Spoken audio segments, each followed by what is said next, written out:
नमस्कार दोस्तों, कहानियों की श्रृंखला में आज सुनेंगे मालती जोशी जी की कहानी स्नेह बंध। लेकिन उससे पहले मेरा आपसे विनम्र अनुरोध है कि अगर आपको मेरी कहानियाँ अच्छी लगती हैं तो मेरे चैनल को सब्सक्राइब ज़रूर करें, लाइक करें और अपने दोस्तों और परिचितों में शेयर भी करें। बेल आइकन दबाना बिल्कुल भी ना भूलें।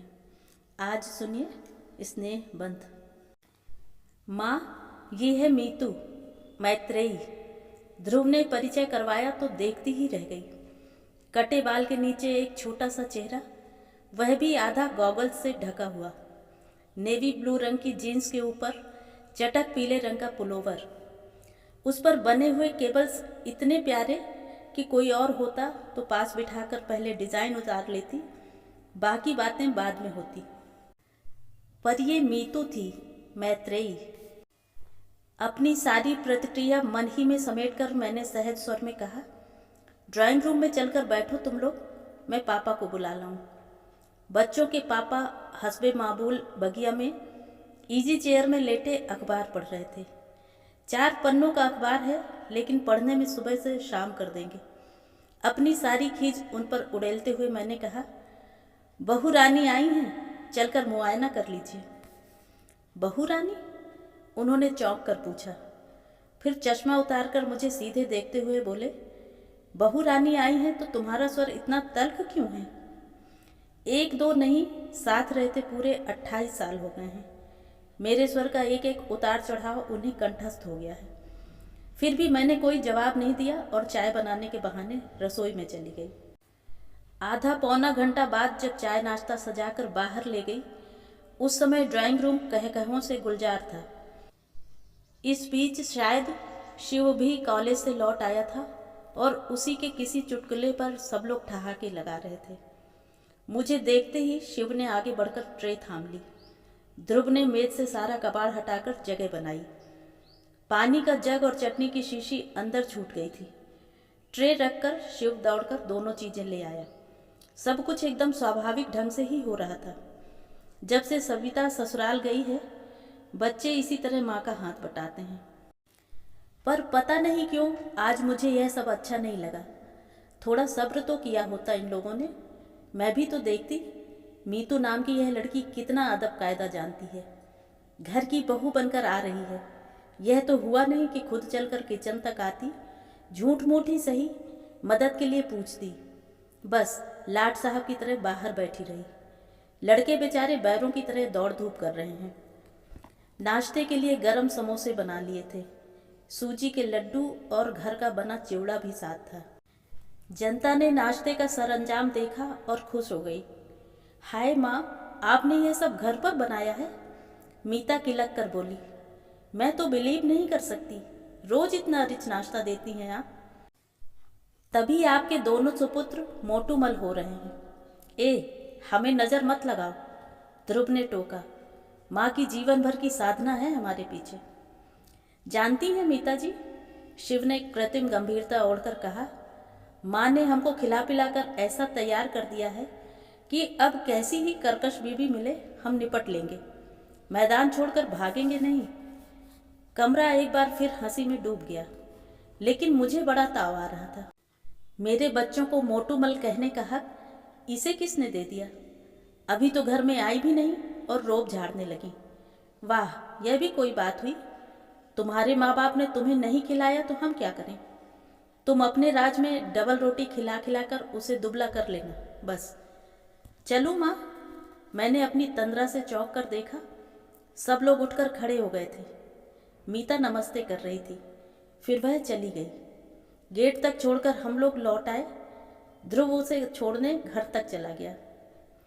पहली बार आई थी, बच्चों के पापा घर में आते ही शुरू हो गए। जिस तिस को तो तुम नेक बांटती फिरती हो, उसे यूं ही खाली हाथ भेज दिया। मैंने कोई जवाब नहीं दिया। खाली प्लेट प्याले समेटकर रसोई में चली आई। पहली बार आई थी तो कोई क्या करे? रीत रिवाजों का ठेका क्या हमने ही ले रखा है? वह क्या एक बार झुककर पैर नहीं छू सकती थी? एकदम ही अंग्रेज बनी जा रही थी। सारी शाम मैं रसोई में ही बनी रही। मुझे मालूम था मेरी प्रतिक्रिया जानने को सब उत्सुक होंगे, पर मैंने किसी को हवा नहीं लगने दी। शिव एक दो बार आकर मडरा गया, पर मैं व्यस्त होने का दिखावा करती रही। रात खाने की मेज पर भी एक अव्यक्त तनाव था। बच्चों के पापा ने एक दो चुटकुले सुनाकर उसे तोड़ने की कोशिश भी की, पर बात कुछ बनी नहीं। खाने के बाद भी काम कहाँ खत्म होता है। सारे दरवाजे खिड़कियाँ मुझी को तो देखनी होती हैं, घर भर की बत्तियाँ बुझानी होती हैं, टंकी में पाइप छोड़ना होता है, दूध दही के बर्तनों को जाली की अलमारी में रखना होता है, आंगन में सूखते कपड़े उतारना होता है। एक एक काम निपटाती जा रही थी कि देखा ध्रुव पास आकर खड़ा हो गया है।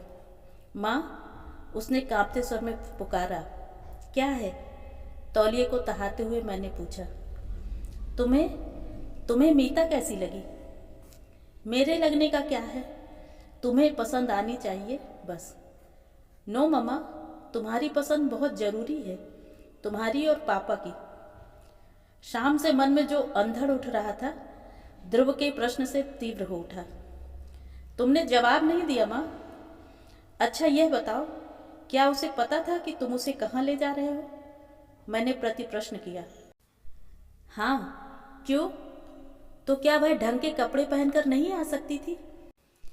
कम से कम तुम उसे। मैंने कहा था माँ। फिर वह बोली, मैं जैसी हूँ वैसी ही उन्हें देख लेने दो, बेकार नाटक करने से फायदा। खैर, कपड़ों को छोड़ो, वैसे कैसी लगी बताओ? ध्रुव इतनी आजिजी से पूछ रहा था कि उसका दिल दुखाते न बना। अच्छी है, मैंने अनमने ढंग से कहा और बात समाप्त कर दी। वरना सच तो यह था कि मैंने मीता को ठीक से देखा ही नहीं था। पहली ही नज़र में उसका हुलिया देखा और मन खट्टा हो गया था। बहू को लेकर मन में कितनी कोमल कल्पनाएं थीं, सब राख हो गई थीं। गुस्सा तो अपने लाडले पर आ रहा था। प्रेम करते समय इन लोगों की अकल क्या घास चरने चली जाती है? कैसे प्यारे प्यारे रिश्ते आ रहे थे, पर तकदीर में तो यह सर्कस सुंदरी लिखी थी ना। एक उसास भर कर रह गई मैं। एक बार हम लोगों की स्वीकृति की मुहर लगने भर की देर थी, फिर तो सारे काम फटाफट और कायदे से होते चले गए। मीता के पिताजी स्वयं घर आए और उन्होंने औपचारिक रूप से रिश्ते की पहल की। मीता को अपनी बहू बना लेने के लिए करबद्ध निवेदन किया। उन्होंने बताया कि पत्नी की मृत्यु के बाद उनके बच्चे अक्सर हॉस्टल में ही पले हैं। वे भी हमेशा टूर पर ही बने रहे। 2 साल पहले लड़के की शादी हुई है, तब से घर कुछ आकार ग्रहण करने लगा है। हॉस्टल में रहने के कारण मीतू काफ़ी कुछ सीखने से वंचित रह गई है। वे तो डर रहे थे, पर ध्रुव ने उन्हें आश्वस्त किया है कि माँ बहुत सहनशील और स्नेहमयी है, वे उसे अपने अनुसार ढाल लेंगी। उत्तर में ध्रुव के पापा ने भी उन्हें आश्वस्त किया। कहा कि हम लोग इतने दकियानूसी नहीं हैं कि एक आर्किटेक्ट लड़की में 16वीं सदी की बहू तलाशें। इस प्रकार बहुत ही सौजन्यपूर्ण वातावरण में परिचय का पहला दौर समाप्त हुआ। फिर धूमधाम से सगाई हुई। दोनों पक्षों ने जी खोलकर खर्च किया। दान दहेज तो कुछ लेना था नहीं, लेन देन की कड़वाहट भरी चर्चा से बच गए हम लोग। फिर भी मैंने सबकी नज़र बचाकर समधी जी के हाथ में एक लिस्ट थमा ही दी थी। पहले बेटे की शादी थी, नाते रिश्तेदार के नेक तो मिलने ही चाहिए थे। अपनी बेटी को तो लोग देते ही हैं, जिंदगी भर यह देना समाप्त ही नहीं होता, पर बाकी लोगों के लिए मौका तो सिर्फ शादी में ही आता है ना। एक लिस्ट मैंने ध्रुव को भी पकड़ाई थी। लिस्ट क्या थी? होने वाली बहू के लिए आचार संहिता थी। मीता अब शादी के बाद ही इस घर में आएगी। भविष्य में वह बाल नहीं कटवाएगी, हाथ में चूड़ियाँ डालने की आदत डालेगी, शादी में सिर ढकेगी, घर में मेहमान रहेंगे तब तक साड़ी पहनेगी, लोगों के सामने ध्रुव को नाम लेकर नहीं पुकारेगी। खूब लंबी सूची थी, बारीक से बारीक जो भी बात याद आती गई जोड़ दी थी। शिव ने तो उसका नाम 20 सूत्री कार्यक्रम रख दिया था। आते जाते ध्रुव को छेड़ देता, दादा भाई भाभी को कितने सूत्र रटा दिए। कभी कहता, भाभी से कहना फर्स्ट डिवीजन नहीं आने से भी चलेगा, पर कम से कम पासिंग मार्क्स तो आने ही चाहिए। यह छेड़छाड़ सिर्फ मजाक के तौर पर नहीं होती थी, इसमें एक अव्यक्त आक्रोश भी था। माँ के कारण उन लोगों की इमेज एकदम पुराणपंथी हो गई थी। ध्रुव मुंह से तो कुछ नहीं कहता था, पर शिव के छेड़ने पर जैसी उदास हंसी हंस देता, उससे यह स्पष्ट हो जाता था। आखिर एक दिन मैंने कह ही दिया, देखो शिव, ये मजाक उड़ाने वाली बात नहीं है। यह मत सोचो कि मैं अपने लिए कुछ कर रही हूँ। मेरी तो बस यही इच्छा है कि नई बहू के आते ही आलोचना न शुरू हो जाए। आखिर मेरी भी तो वह कुछ लगती है, और तुम तो जानते हो, शादियों में कुछ लोग आते ही इसी मकसद से हैं कि नुक्स निकालें और आलोचना शुरू कर दें। बच्चे इसके बाद चुप हो गए थे। वैसे मैंने एकदम गलत भी नहीं कहा था। शादी में सचमुच कुछ लोग मीन मेख निकालने के लिए ही आते हैं। नई नवेली दुल्हनों को सबसे ज़्यादा आलोचना झेलनी पड़ती है। झूठ क्यों बोलूं, खुद ही मैं कई बार इस अभियान में सम्मिलित हुई हूँ। दोनों ओर के परिवारों में अब तक जितनी बहुएं आई हैं, सबके लिए मेरे पास कहने के लिए कुछ ना कुछ है। सुरेश की बहू रसोई तक में चप्पलें पहनकर घूमती है। महेश की बहू 9 बजे से पहले बिस्तर नहीं छोड़ती। राजन की बहू रसोई में झांकती तक नहीं। आलोक की बहू 24 घंटे उसके नाम का जाप करती रहती है। जेठ ससुर तक का उसे होश नहीं रहता। निखिल की बहू तो और भी 30 मार खा है। जब पति को 4 लोगों के बीच हंसते बोलते देखेगी, बच्चे को लद्द से लाकर गोद में पटक देगी। उस पर तुर्रा यह, कोई मेरी अकेली का नहीं है जो दिन भर मैं ही लादे फिरूं। सुन सुनकर कान पक गए तो बुआ जी ने एक दिन कह ही दिया, बहू, सब जानते हैं कि बच्चा कोई अकेले नहीं पैदा करता, पर उसका कोई इस तरह ढिंढोरा नहीं पीटता। ये सारे नमूने मेरी आंखों के सामने थे। इसीलिए मन में एक आदर्श बहू की कल्पना की थी। सोचा था कि ध्रुव के लिए जो लड़की लाऊंगी वह इन सब से अलग होगी, पर अपना सोचा सब कहाँ हो पाता है। तुम्हारी सारी शर्तों का पालन करेगी तब तो तुम्हें वह अच्छी लगेगी ना माँ? ध्रुव ने एक दिन गले में बाहें डालकर बड़ी आशा से पूछा था। तब यही सोचकर संतोष कर लिया था कि लड़का आज भी मुझे कितना चाहता है। आसपास के वातावरण को देखते हुए यह भी कम न था। शादी हुई और खूब धूमधाम से हुई। घर की पहली शादी थी। अनगिनत मेहमान आए थे। उनमें से कईयों को निराश लौटना पड़ा। टीका टिप्पणी का एक भी मौका हाथ नहीं लगा। मैं खुद बहुत डरी हुई थी।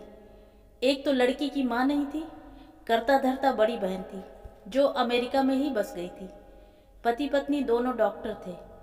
भैया भाभी तो अभी नए ही थे, पर स्वागत सत्कार में, खान पान में कहीं कोई त्रुटि या अव्यवस्था नहीं हो पाई थी। मीता के पापा तो बिछे जा रहे थे, पर बहन बहनोई, भैया भाभी, चाचा ताऊ सभी सौजन्य और विनम्रता की मूर्ति बने हुए थे। और जयमाल के समय जब मीता को देखा तो बस आंखें जुड़ा गईं। अपना यह रूप लावण्य इतने दिनों तक उसने कहाँ छिपा रखा था। लाल सुर्ख बनारसी साड़ी में लिपटी वह किसी सलोनी गुड़िया सी लग रही थी। अंतरजातीय विवाह को लेकर एक शूल था मन में, वह भी जाता रहा। इसी बात को लेकर ननंद रानी कोचती रही हैं। अब सर उठा के सबके सामने कह सकूंगी, भाई, हमने तो लड़की का रूप गुण देखा, विद्या बुद्धि देखी और घर परिवार देखा, बस। जात पात को आजकल पूछता ही कौन है। 8-10 दिन घर में मेला सा लगा रहा। मीता जितने 2-4 दिन रही, ननंदों के बीच दबी ढकी बैठी रही। उनके बच्चों को लाड़ दुलार करती रही। रिश्ते की सास और जिठानियों की मान मनुहार करती रही। सभी लोग प्रसन्न थे और जाते समय हर कोई मुझे बधाई देता हुआ गया। शादी के बाद दोनों 8-10 दिन के लिए मसूरी घूमने चले गए थे। उनके लौटने तक मैंने सविता को रोक लिया था। सोचा ननंद भौजाई थोड़े दिन साथ रह लेंगी। दूसरे दिन सुबह सुबह मैं रसोई में व्यस्त थी कि सविता पास आकर फुसफुसाई, माँ, बहू रानी को तो देखो। देखो, बड़े बड़े पीले फूलों वाली मैक्सी पहनकर वह मेज पर प्लेटें लगा रही है। मैं और सविता दोनों एक दूसरे का मुंह ताक रहे थे। इस बात को कौन उठाए और कैसे? मैं तो आजकल लड़कों से खौफ खाने लगी थी, पर सविता तो उन दोनों को घास नहीं डालती थी। दंदनाती हुई बाहर चली गई और बोली, मीता रानी, आज ये कौन सी ड्रेस निकाल ली? घर की ड्रेस है दीदी। फिर सविता की ओर प्रश्नार्थक दृष्टि को समझते हुए बोली, माँ का ऑर्डर था कि मेहमानों के सामने साड़ी पहननी होगी, इसलिए इतने दिन पहनती रही। पर इतना बंधा बंधा लगता है उसमें। तो हमें मेहमानों में नहीं गिनती तुम? आप तो घर की हैं दीदी, अपनी। और कोई वक्त होता तो मैं इसी बात पर निहाल हो जाती, पर इस समय समस्या जरा नाजुक थी। मैंने आगे बढ़कर कहा, बेटे, घर में जब तब कोई आ निकलता है और लोग अक्सर तुम्हें देखने के लिए ही आते हैं, पर माँ, साड़ी पहनकर जरा भी कंफर्टेबल नहीं लगता। काम तो कर ही नहीं सकती मैं, बस गुड़िया की तरह बैठे रहना पड़ता है। तो अभी तुम्हारे गुड़िया की तरह सजने संवरने के ही दिन हैं। काम करने को तो जिंदगी पड़ी है, और अभी तो मैं बैठी हूँ। ठीक है, लेकिन माँ, ऑफिस में तो साड़ी पहनकर जाना जरूरी नहीं है ना? मुझसे तो गाड़ी चलाते न बनेगी। गाड़ी मतलब लूना, ये भी एक शूल था मन में। शादी के सामान के साथ लूना देखकर मेरी भाभी फिस्त से हंस दी थी। वाह ध्रुव जी, सीधेपन की हद कर दी आपने। आजकल बाजार सुपर से नीचे कोई बात नहीं करता, आप कम से कम। मामी जी, ध्रुव बात काट कर बोला, यह मेरी नहीं, मीता की गाड़ी है। मेरे पास तो अपनी प्रिया है।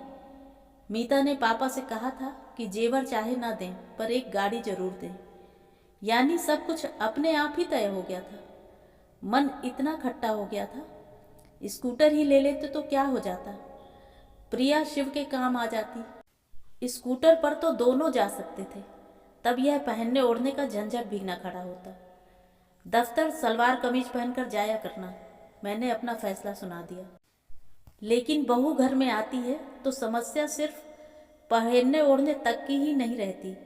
उसका घर भर में उन्मुक्त होकर घूमना, खिलखिलाना, दिन भर ध्रुव डार्लिंग की रट लगाना, शिव से छीना झपटी करना, भूख लगने पर नाश्ते के डिब्बे टटोलना, बात बात पर गले में झूल जाना, सब कुछ आंखों में खटकने लगता। बच्चों के पापा तक को तो उसने नहीं बख्शा था।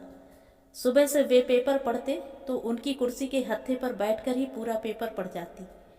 घर में रहती तब तक उनके आसपास मंडराया करती, पापा का जाप किए जाती, उन्हें इसरार कर करके खाना खिलाती, दवाई समय पर न लेने के लिए डांटती। शाम को लौटती तो चाय का कप हाथ में लेकर सीधे बगिया में पहुंच जाती और छोटे से पीढ़े पर बैठकर उनसे बतियाती रहती। उस समय तो सचमुच मेरा खून खौल जाता। घर में तो जो चल रहा था ठीक ही था, बाहर उसका प्रदर्शन करने की क्या जरूरत थी। आसपास के घरों में कई जोड़ी आंखें उस समय खिड़कियों पर टंग जाती थीं। हैरत तो यह थी कि बच्चों को, उनके पापा को यह सब सहज स्वाभाविक लगता था। उनके माथे पर शिकन तक न आती थी। उस दिन तो हद ही हो गई। रोज की तरह हम लोग दोपहर की चाय ले रहे थे कि मीता आंधी की तरह घर में घुस आई। अरे, आज इतनी जल्दी? पहले आप लोग आंखें बंद कीजिए प्लीज, बात क्या है? पहले आंखें बंद, और हमारे पलक झपकाते ही उसने दोनों के गले में एक एक फूल माला डाल दी और तालियां बजाते हुए किलकने लगी, many happy returns of the day. अरे, बात क्या है? मैंने कहना चाहा और एकदम मुझे याद आ गया, आज 12 दिसंबर थी, हमारी शादी की सालगिरह। दूसरी बातों में इतनी खो गई थी कि इसकी याद ही ना आई थी। मेरा चेहरा देखते ही वह मेरे गले में झूल गई। पकड़ी गई ना? आप लोगों ने सोचा होगा चुप्पी लगा जाएंगे तो सस्ते में छूट जाएंगे। ऐसा नहीं होगा। पापा जी, 3-4 कड़कते नोट तैयार रखिए, हम लोगों की नीयत आज अच्छी नहीं है। तुम्हें कैसे पता चला बेटे? हमें तो याद ही नहीं रहा था, इन्होंने गदगद होते हुए पूछा। लंच के समय ध्रुव की डायरी उलट पलट रही थी, तब नजर पड़ी। उसकी तो ऐसी खबर ली है मैंने, इतनी इम्पोर्टेंट चीज भूल गया। ध्रुव है कहाँ? मैंने पूछा। शिव को लेने कॉलेज गया है। हमने तड़ी मारी है तो उसे पढ़ने थोड़े ही देंगे, आज तो हंगामा होगा। थोड़ी देर में वे दोनों भी आ गए। फिर तीनों ने मिलकर हम दोनों की आरती उतारी, पैर छुए और उपहार भी दिए। मेरे लिए प्योर सिल्क की एक साड़ी और पापा के लिए पुलोवर। उसी समय दोनों चीज़ों का उद्घाटन करना पड़ा। फिर अमेरिका से उपहार में मिले कैमरे से घर पर रंगीन तस्वीरें खींची गईं। फिर सब लोग फेमस स्टूडियो गए, वहाँ पर एक ग्रुप फोटो हुआ। उस फोटो के लिए मीता अपनी पारंपरिक बहू की वेशभूषा में सजी थी और मेरे पीछे खूब अच्छे से सिर ढक कर खड़ी थी। शिव बार बार उसे छेड़ रहा था। फर्स्ट शो में हम लोगों ने अंगूर देखी, फिर ब्लू डायमंड में खाना खाया, क्वालिटी में आइसक्रीम और बनारसी पान वाले के यहाँ पान खाकर घर लौटे तो रात के 11 बज रहे थे। बेतरह थक गई थी मैं, पर यह थकान भी कितनी मीठी थी। बाप रे, थक गई मैं तो। इन लोगों ने सचमुच एक हंगामा कर डाला। अब इतनी उछल कूद के लायक थोड़े ही रह गए हैं हम, रात मैंने हंसते हुए कहा। पर देखा, ये चुप हैं और आग्नेयी दृष्टि से मुझे घूर रहे हैं। क्या हुआ? मैंने घबरा कर पूछा। वह लड़की बेचारी माँ माँ कहकर मरी जाती है और तुम? क्यों, मैंने क्या किया है? मैंने खींच कर कहा। मन में छाई खुशी भाप बनकर उड़ने लगी थी। मुझसे क्या पूछती हो? अपने आप से पूछो कि तुमने क्या नहीं किया है। वह बेचारी बिना माँ की लड़की, बिना माँ की लड़की है तो मैं क्या करूं? मैं एकदम फट पड़ी। शाम ममता का एक सोता फूट पड़ा था। अंतस में वह जमने लगा था। बिना माँ की लड़की है तो मैं क्या करूं, यह तो बताइए। गोद में लेकर घूमूं या लोरी गाकर सुनाऊं? उन्होंने जवाब नहीं दिया और करवट बदलकर लेट गए। इतना गुस्सा आया।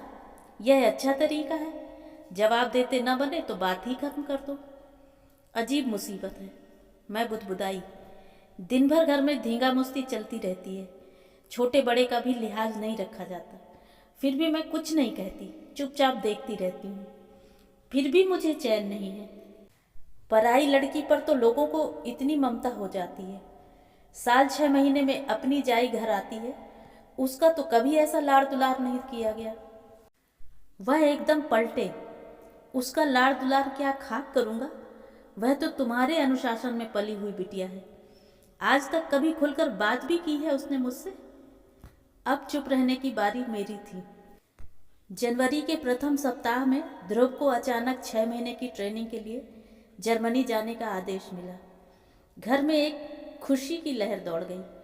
कितने सारे लोगों में से सिर्फ उसी का चयन हुआ था। गर्व से हम लोगों के कलेजे गज गज भर के हो गए थे। जोर शोर से तैयारियां शुरू हो गई और मेरा दिल बैठने लगा। लड़का पहली बार इतनी दूर परदेश जा रहा था और फिर नई नवेली बहू को पीछे छोड़कर जा रहा था। मीतू को भी क्यों नहीं ले जाते, घूम आएगी, इन्होंने कहा था। लेकिन मीता ने इस प्रस्ताव का विरोध किया। वह बोली, बेकार रुपए फेंकने से क्या फायदा पापा जी, ध्रुव का खर्च तो कंपनी देगी, मेरा तो हम ही लोगों को उठाना पड़ेगा। कभी अपना भी चांस आएगा, है ना शिव? वह हमेशा की तरह हंसमुख बने रहने का भरसक प्रयास करती, पर कभी कभी उसका चेहरा बेहद उदास हुआ था। स्वाभाविक भी था, पर मुझे चिंता हो चली थी। आखिर एक दिन मैंने ध्रुव से कहा, बेटे, तुम्हारे लौट आने तक मीता अपने पापा के यहाँ रहे तो कैसा रहेगा? कहीं भी रह लेगी माँ, 6 महीने की तो बात है, पलक झपकते ही बीत जाएंगे। और सब कुछ ठीक ठाक रहा तो लौटते समय 15-20 दिन के लिए उसे बुला लूँगा, घूम घाम लेंगे। उसने तो बात समाप्त कर दी थी, पर मेरी चिंता वैसी की वैसी बनी हुई थी। बच्चों के पापा का इन दिनों कुछ ठिकाना नहीं था। वह यहाँ उदास बनी रहेगी तो उसका सीधा संबंध मुझसे जोड़ देंगे, इसीलिए डर लग रहा था। शिव और मीता उसे छोड़ने बंबई तक गए थे। लौटकर मीता अपने पापा के यहाँ चली गई। उसकी भाभी के यहाँ लड़का हुआ था। फिर महीने भर बाद भाभी अपने पीहर चली गई और उसने घर की देखभाल के लिए वहाँ रह जाना चाहा तो हमने कोई आपत्ति नहीं की। घर एकदम सुनसान हो गया था। बच्चों के पापा ध्रुव से ज़्यादा मीता को मिस कर रहे थे। हर चौथे 8वें दिन समधियाने पहुँच जाते, कभी घसीट कर साथ मुझे भी ले जाते। तब समधी जी चुटकी लेते, अपने बच्चों के लिए कैसे दौड़ दौड़ कर आ जाते हैं आप। मुझ गरीब की तो कभी सुध भी ना ली। शिव भी अक्सर देर से घर लौटता। कभी भाभी के साथ शॉपिंग करनी होती या कभी उन्हें मूवी दिखानी होती। कभी कभार वह भी घर आ जाती, पर पहले का सा तूफान बरपा नहीं करती। हंसती खिलखिलाती, पर उसमें पहले की सी जीवंतता नहीं थी। जब वह चली जाती तो यह कहते, कहा था साथ चली जाओ, तब नहीं मानी, पैसे का मुंह देखती रही, अब मन ही मन घुल रही है। मार्च का अंतिम सप्ताह रहा होगा। एक रात इनके पेट में जोर का दर्द उठा, पता नहीं कितनी देर से तड़प रहे थे। अचानक मेरी नींद खुली तो देखा पेट पकड़े बैठे हैं, चेहरा सफ़ेद पड़ गया है। क्या हुआ? मैंने घबरा कर पूछा। क्या पेट दर्द कर रहा है? उन्होंने जवाब नहीं दिया। मैं उठी, पानी गर्म किया, रुई में हींग की डली लपेटकर उसे जलाया, फिर प्लेट में अजवाइन, काला नमक, हींग और गर्म पानी लेकर इनके पास आई। वे मना करते रहे, पर जब मैं बार बार आग्रह करने लगी तो चिढ़कर बोले, जरा बात को समझा करो, वैसा दर्द नहीं है भाई। फिर कैसा है? मैं दोपहर से बाथरूम नहीं गया हूँ और अब बता रहे हैं। मैं फटी फटी आंखों से उन्हें देखती रह गई। शिव के पेपर्स चल रहे थे, पढ़कर शायद अभी अभी सोया था, पर उसे जगाना पड़ा। उतनी रात जाकर वह डॉक्टर शुक्ला को लिवा लाया। उन्होंने मुआयना किया और पूछा, ये तकलीफ कब से है आपको? जी 15-20 दिन से थोड़ा कष्ट हो रहा था। इतना ताव आया मुझे। इतने दिनों तक चुप बने रहने की क्या तुक थी? शिव बोला, माँ, यह समय गुस्सा करने का नहीं है, बाद में निपट लेना, पहले उन्हें संभालो। राम राम करके वह रात बीती। सुबह भर्ती होना ही पड़ा। प्रोस्टेट की शिकायत थी, ऑपरेशन जरूरी था। इन्होंने पहले ही अपने आदेश सुना दिए, प्राइवेट नर्सिंग होम नहीं जाएंगे, सरकारी अस्पताल में भी प्राइवेट वार्ड नहीं लेंगे, जनरल में रहेंगे। इस ऑपरेशन के बाद नर्सिंग की बहुत ज़रूरत होती है। प्राइवेट वार्ड में तो कोई झांकता भी नहीं, 10 बार बुलाने जाना पड़ता है। उनकी बात न मानने का कोई उपाय नहीं था। खजाने की चाबी उन्हीं के पास थी। ध्रुव यहाँ होता तो बात दूसरी थी, पर अब उतनी दूर से उसे बुलाने का कोई मतलब भी न था। जनरल वार्ड में जो एक रात गुजरी है, उफ, जिंदगी भर याद रहेगी। इनकी वैसी हालत में नींद आने का कोई प्रश्न ही नहीं था, पर आसपास के वातावरण ने मन को इतना बोझिल कर दिया कि सुबह उठकर लगा कि मैं ही बीमार हूँ, और दुर्गंध अब भी याद आती है तो मन पर कांटे से उगाते हैं। सुबह शिव कहीं से चाय लाया था मेरे लिए, पर घूंट भर भी गले से नहीं उतरी। 10 बजे ऑपरेशन होने को था, 9 बजे ही इन्हें स्ट्रेचर पर डालकर ले गए। मैं और शिव भी पीछे पीछे चल पड़े। जहाँ तक जाने दिया वहाँ तक गए। फिर मैं वहीं पर बैठकर इष्ट देव का जाप करने लगी। शिव बेचारा दौड़ धूप में व्यस्त हो गया। नमस्ते बहन जी। मैंने चौंक कर देखा, मीता के पापा थे। आपने तो खबर भी नहीं की, इतने बेगाने हो गए हैं हम लोग। उनके स्वर में आक्रोश था, शिकायत थी।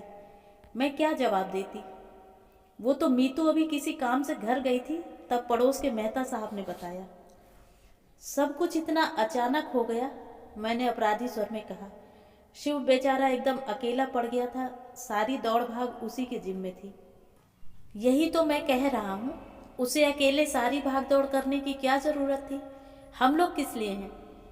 कल को ध्रुव सुनेगा तो क्या कहेगा? उनसे तो जो भी कहेगा, मुझे तो अपनी चिंता हो गई थी। ध्रुव मुझसे क्या कहेगा?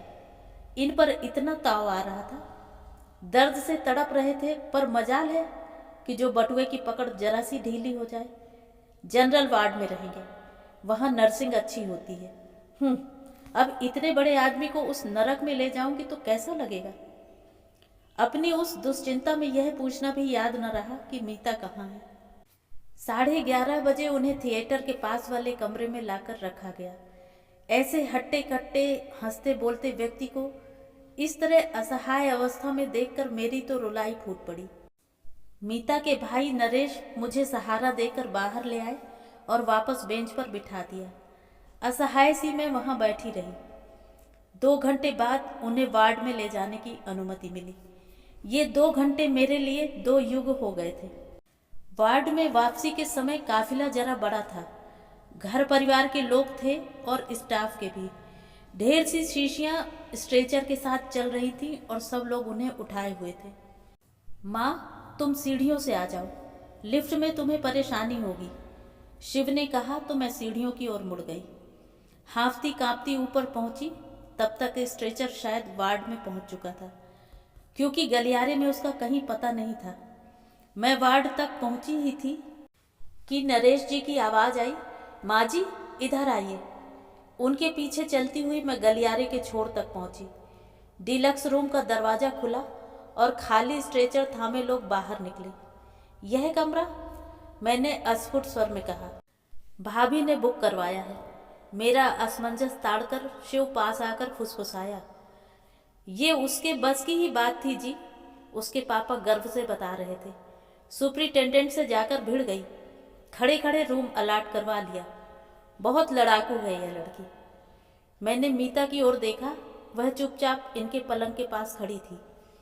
घर पर तो तिनका भी नहीं उठाती। नरेश बोले, यहाँ आई है तब से सफाई में जुटी है, 3 बार तो घर के चक्कर लगा आई है।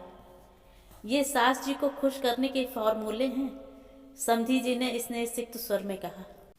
कमरा सचमुच धुला पुछा चमक रहा था। दोनों पलंगों पर घर की साफ चादरें और तकिए रखे हुए थे। टेबल पर सफ़ेद टेबल क्लॉथ था। अलमारी में कागज बिछे हुए थे, उसमें मेरे और इनके कुछ कपड़े तहा कर रखे हुए थे। चाय, शक्कर, कप, प्लेटें, माचिस, कुछ भी तो नहीं भूली थी वह। बाथरूम में बाल्टी, मग, तौलिया, चौकी, सब व्यवस्थित ढंग से सजा हुआ था। थोड़ी देर में स्टोव की घरघराहट शुरू हुई। देखा, मीता चाय बना रही थी। माँ चाय पी लीजिए।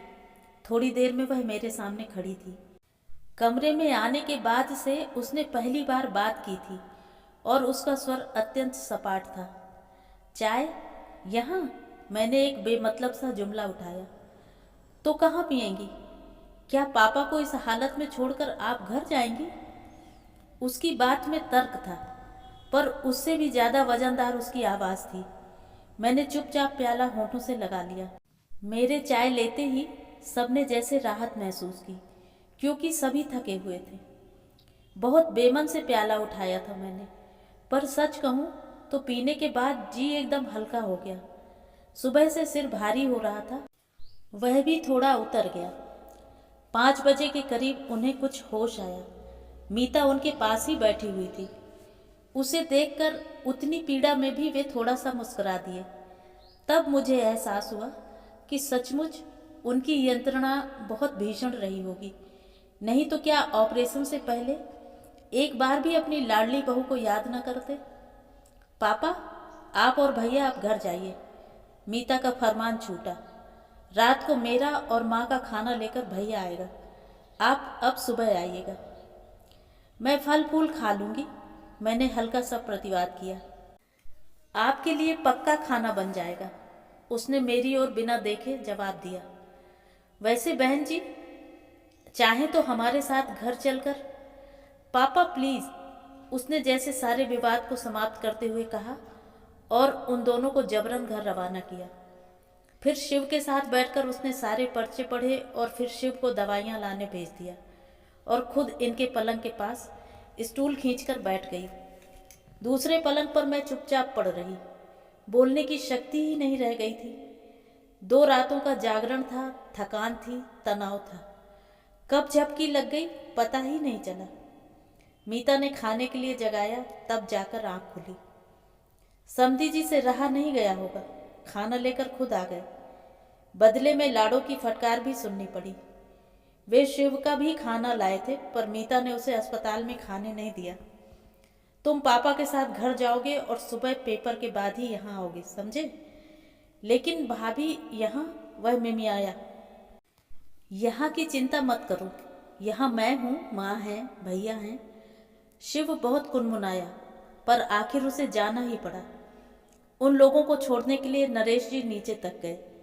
मीता ने उनसे मेरे लिए पान मंगवाया। पान के बिना आज पूरा दिन हो गया था, पर मुझे याद ही नहीं आई थी। पर पता नहीं कैसे मीता जान गई थी कि खाने के बाद मुझे तलब जरूर आएगी। खाने के बाद उसने मेरा बिस्तर ठीक किया, फिर बाथरूम में जाकर सारी प्लेटें गिलास धोए, दूध एक बार फिर गर्म किया और सोने की तैयारी करने लगी। भैया, 12 बजे तक मैं एक झपकी ले लूँ, फिर ड्यूटी पर आ जाऊंगी। फिर चाहे आप पूरी रात सोए रहना, उसने कहा और आराम कुर्सी में हाथ का तकिया बनाकर लेट गई। नरेश जी पलंग के पास एक कुर्सी खींचकर बैठ गए। मेरे आराम में जरा भी खलल न डालते हुए दोनों भाई बहन नाइट ड्यूटी निभाने को तत्पर थे। मुझे कैसा तो लगा। मीता, मैंने स्नेह सिक्त स्वर में आवाज दी।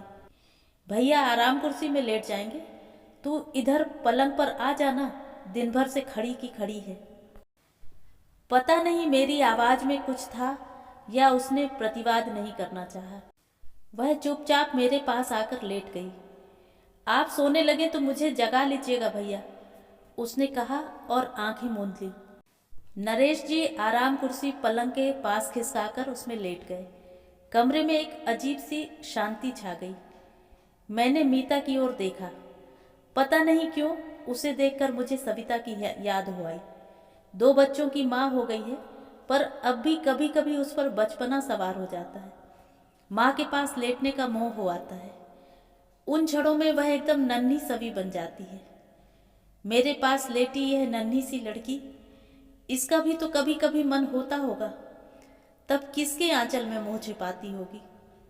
बड़ी बहन है, वह 7 समुंदर पार इतनी दूर है।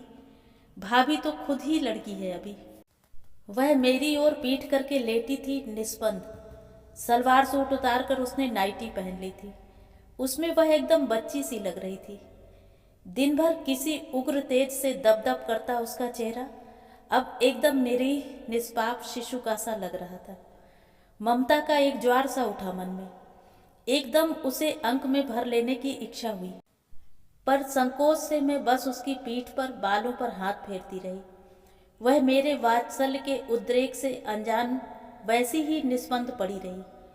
अचानक मेरी उंगलियां उसकी पलकों को छू गईं। वे गीली थीं।